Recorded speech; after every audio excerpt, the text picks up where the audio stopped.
Students, अभी तक हम लोग ने पढ़ा कि व्हाट इज गॉस थ्योरम। अब आज के टॉपिक में हम पढ़ने वाले हैं how this Gauss theorem is applied. आपने बच्चे सोचा होगा कि अगर कोई वायर, सपोज ये अगर हमारा वायर है, अगर इस वायर से करंट पास हो रहा है, सो अगर हम लोग ने बोला कि we have to find electric field और electric field intensity at point P which is at a distance R, तो हम क्या करेंगे? We will consider an imaginary cylinder. एक यहाँ पे हम इमेजिनरी सिलेंडर कंसीडर करेंगे, और बच्चे इस इमेजिनरी सिलेंडर को हम कहते हैं गॉसियन सरफेस। जैसे गॉस थ्योरम के अंदर बच्चे हम लोग गॉसियन सरफेस कंसीडर करते हैं, वैसे सेम चीजें हम एम्पियर्स लॉ में भी कंसीडर करते हैं, और एम्पियर्स लॉ के अंदर बच्चे एम्पियरन सरफेस कंसीडर करते हैं। तो इतना तो समझ में आ गया। गॉस थ्योरम के लिए गॉसियन सरफेस और एम्पियर थ्योरम के लिए एम्पियरन surface.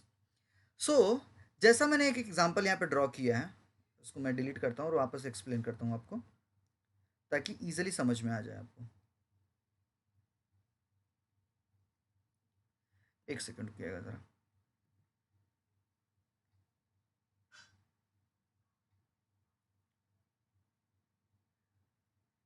Okay,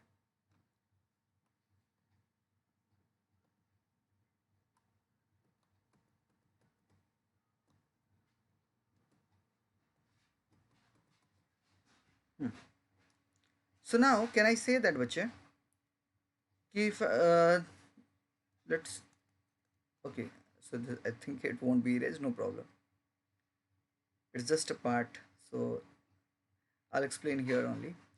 So this was the wire which was carrying current, ये वायर है, और हमें इस पॉइंट P पे फाइंड करना है हमें इलेक्ट्रिक फील्ड इंटेंसिटी। ठीक है, so what we are going to do, we are going to consider a Gaussian surface. तो ये जो आपको दिखाई दे रहा है, this is nothing but the Gaussian surface. ठीक है, सो यहाँ पे आप देखिए ध्यान से, this was the wire, this was the wire, we wanted to find electric field intensity at this point. ठीक है, यहाँ पे हमें इलेक्ट्रिक फील्ड इंटेंसिटी फाइंड करनी थी।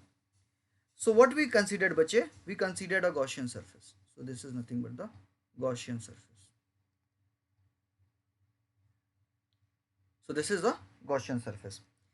अब ये जो सिलेंडर है, अब आपके दिमाग में आएगा कि सर अब इसका लेंथ क्या लिया जाए। बिल्कुल टेंशन लेने की बात नहीं है, इसका लेंथ कंसीडर कर लो कि एल है, तो इसको अपन ने लेंथ मान लिया एल। अब अगर ध्यान से आप देखोगे इस डायग्राम को, तो इलेक्ट्रिक फील्ड इंटेंसिटी इस पॉइंट पे भी हम फाइंड कर सकते हैं, यहां पर भी फाइंड कर सकते हैं, यहां पे भी फाइंड कर सकते हैं। पर तीनों के केस में भाई इलेक्ट्रिक फील्ड इंटेंसिटी का जो डायरेक्शन है डीएस के साथ, वो अलग अलग है। अगर आप ध्यान से इस स्क्रीन पे देख पा रहे हो, तो phi is equal to E D S cos theta है। अगर मैंने इसको केस वन बोला, बच्चे लोग ध्यान से देखिएगा, अगर मैंने इसको केस वन बोला, तो यहाँ पर डी एस और ई बार के बीच में एंगल कितना है? सो डी एस और ई बार के बीच में एंगल बच्चे थीटा इक्वल्स टू शून्य है, मतलब zero. But when you go for A and B, you can say that the angle between them is 90 degree. So D S और ई बार के बीच में यहाँ पे एंगल 90 डिग्री दिया हुआ है। तो कहीं ना कहीं जब हम कैलकुलेशन करेंगे बच्चे, तो यहाँ पे अलग अलग वैल्यू आने वाली है। तो अपने दिमाग को ज़्यादा परेशान नहीं करते हैं, और सिर्फ इस चीज़ को याद करते हुए आगे बढ़ते हैं। सो वी नो दैट बच्चे, इलेक्ट्रिक फील्ड इंटेंसिटी और flux phi is given as E D S. ठीक है, so flux phi is given as E D S, where Q upon epsilon naught. ठीक है, सो बच्चे we can say that closed integration of EDS is equals to, now this is for surface S, now we'll consider for surface A, we'll consider for surface B, and we'll consider for surface C। अब अगर ध्यान से देखोगे, तो सिर्फ C के लिए अपन ढूंढ सकते हैं, A और B के लिए नहीं कैलकुलेट कर सकते हैं। और ये क्यों नहीं कैलकुलेट कर सकते हैं? क्योंकि इसकी वैल्यू तो ज़ीरो हो जाएगी। और ये क्यों ज़ीरो हो जाएगा? क्योंकि दोस्तों यहाँ पे एंगल 90 डिग्री है, यहाँ पे भी एंगल 90 डिग्री है। और जैसा मैं हर बार कहता हूँ कि बचपन में आपने पढ़ा होगा कि cos 90 की वैल्यू कितनी हो जाती है? cos 90 की वैल्यू हो जाती है शून्य, मतलब ज़ीरो। सो अगर आप ध्यान से देखोगे so E D S cos 90, E D S cos 90, E D S cos 0, तो ये सारे के सारे ज़ीरो हो जाएंगे, ये ज़ीरो हो जाएगा, ये ज़ीरो हो जाएगा, क्योंकि कॉस 90 की वैल्यू ज़ीरो हो जाती है और ये ज़ीरो हो जाएगा। अच्छा बच्चे ध्यान से सुनना मेरी बात, डी एस का अगर इंटीग्रेशन हम करते हैं so this will be nothing but the area of cylinder which is nothing but 2πr l। हाँ या ना बोलो, so this is 2πr l। तो लेट्स मूव अहेड, इसी में देखते हैं आगे बढ़ के। Now we can say that बच्चे, आपको अगर लास्ट लेक्चर याद होगा, लास्ट वीडियो जैसे हम इलेक्ट्रिक फील्ड और चार्जेस जब पढ़ रहे थे, तो मैंने आपको बताया था तीन टाइप के charge distribution.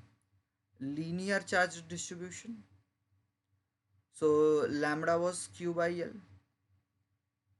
Volume charge distribution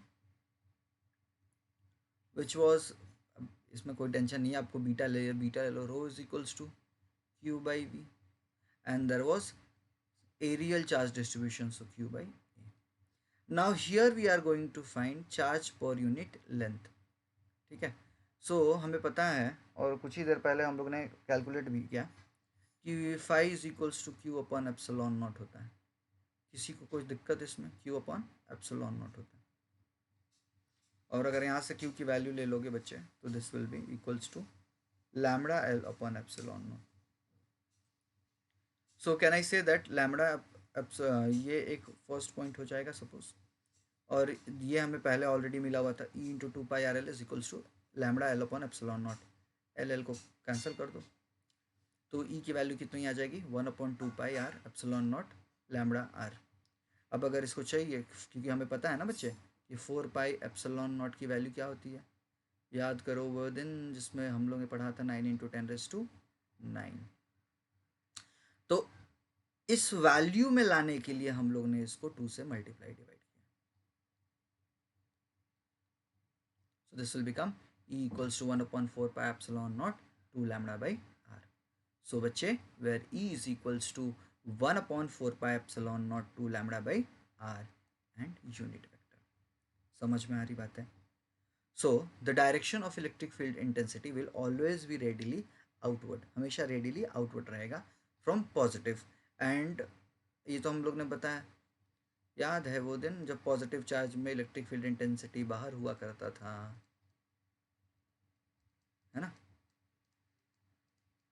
positive, और जब ये नेगेटिव होता था तो ये use to come like this. समझ में आया?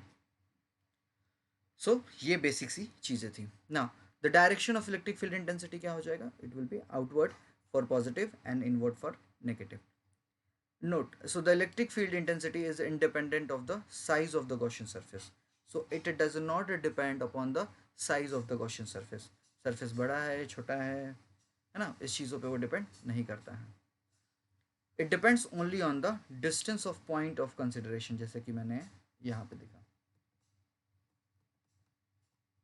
So it will only depend upon the distance. इस पॉइंट से इसकी डिस्टेंस क्या है, समझ में आया? So now next बच्चे, electric field intensity due to a infinitely long thin plane sheet.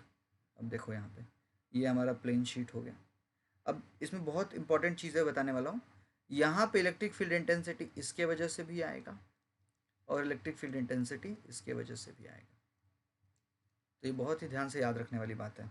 So because इस प्लेन शीट से यहाँ पे भी इलेक्ट्रिक फील्ड इंटेंसिटी आएगी और इस प्लेन शीट से यहाँ पर भी इलेक्ट्रिक फील्ड इंटेंसिटी आएगी, ठीक है। चलो आगे बढ़ते हैं फिर।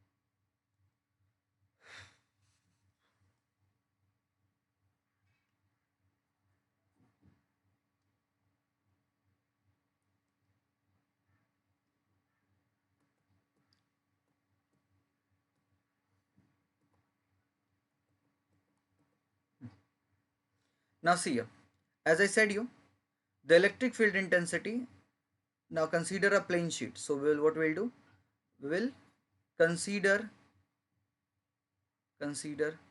a plane sheet. ठीक है. So this is a plane sheet. Now this is ds, this is also ds. So let's say that this is point b, this is point a, this is point c. अब अगर ध्यान से देखोगे तो c में वापस से zero होने वाला है क्योंकि ये एंगल 90 डिग्री है, पर यहाँ पर एंगल 0 डिग्री है, यहाँ पे भी एंगल 0 डिग्री है. So we can say that the total electric field intensity will be because of element present at point A and element present at point B.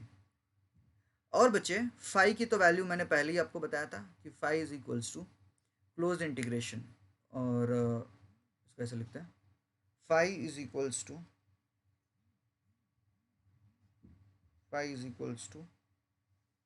Close integration e cos theta ds. Phi is equals to close integration cos theta ds. Now we will find for a, phi is equals to close integration for a. I'm not going to write this. Close integration of b plus close integration of c, है ना. e cos theta ds, e cos theta ds, e cos theta ds हर जगह लिखने वाले हैं, ठीक है. And this is nothing but Q upon epsilon not. ये तो हम लोग ने गॉस थ्योरम पढ़ा था. वापस से बता देता हूँ कि we considered a plane sheet. इस प्लेन शीट को कंसीडर करने के बाद हम लोग ने ए और बी पॉइंट ले लिए. ये पॉइंट ए और बी का कुछ डिस्टेंस हो जाएगा. यहाँ पे अगर आप एंगल देखोगे so this angle is nothing but the 90 degree. यहाँ पे भी एंगल कितना है, 0 डिग्री, और यहाँ पे भी एंगल 0 डिग्री है. So from Gauss theorem what we can say बच्चे, phi is equals to integration e ds q upon epsilon naught. So integration of e ds will be a e ds, b e ds, c e ds. तो इसमें ये तो zero हो जाएगा, a will be 0, sorry a will be 1 and b will also be 1, but this c will be 0. तो अगर आप ध्यान से देखोगे तो e और e को ऐड कर दोगे तो ये बन जाएगा 2e, और ds एरिया क्या हो जाएगा इसका, सिलेंडर का, सॉरी सर्कल का, ये हो जाएगा पाई आर स्क्वायर. ठीक है. Now here we are going to consider बच्चे सरफेस चार्ज डेंसिटी.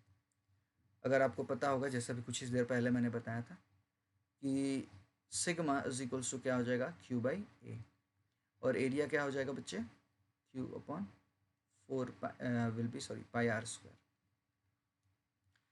सो 2e पाई आर स्क्वायर अभी आया था, sigma pi R square upon epsilon naught,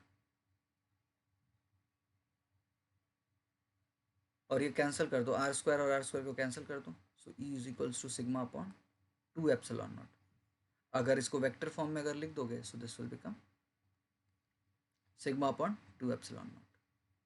और यहाँ पे भी सेम, अगर हम पॉजिटिव लेते हैं तो आउटवर्ड रहेगा, नेगेटिव रहेगा तो इनवर्ड हो जाएगा. So the direction of the electric field intensity is normal to the plane and away from the positive charge, and negative charge distribution it will be towards the plane. और ये note, जैसा कि हर बार मैं बोलता हूँ कि नोट को एकदम नोट की तरह रखना चाहिए दिमाग में. जैसे नोट को आप जेब में रखे रहते हो, वैसे इस नोट को हमेशा दिमाग में रखे रहो. क्या है नोट होता है. So the electric field intensity is independent of the size. कुछ ही देर पहले मैंने बताया था कि it does not depend upon the size of the Gaussian surface, it only depends upon the distance. अच्छा, if the plane sheet is thick, then the charge distribution will be available on both the side. So the charge enclosed within the Gaussian surface will be twice as before. Therefore, the field will be twice. मतलब suppose for example, अगर मैंने इस sheet को थोड़ा सा thicker ले लिया, इतना थिक ले लिया, तो इसके वजह से भी कहीं ना कहीं चार्ज एक्यूमुलेट होगा, एंड यहाँ के वजह से भी इलेक्ट्रिक फील्ड इंटेंसिटी जनरेट हो जाएगा. आई होप ये समझ में आ गया. तो this is electric field intensity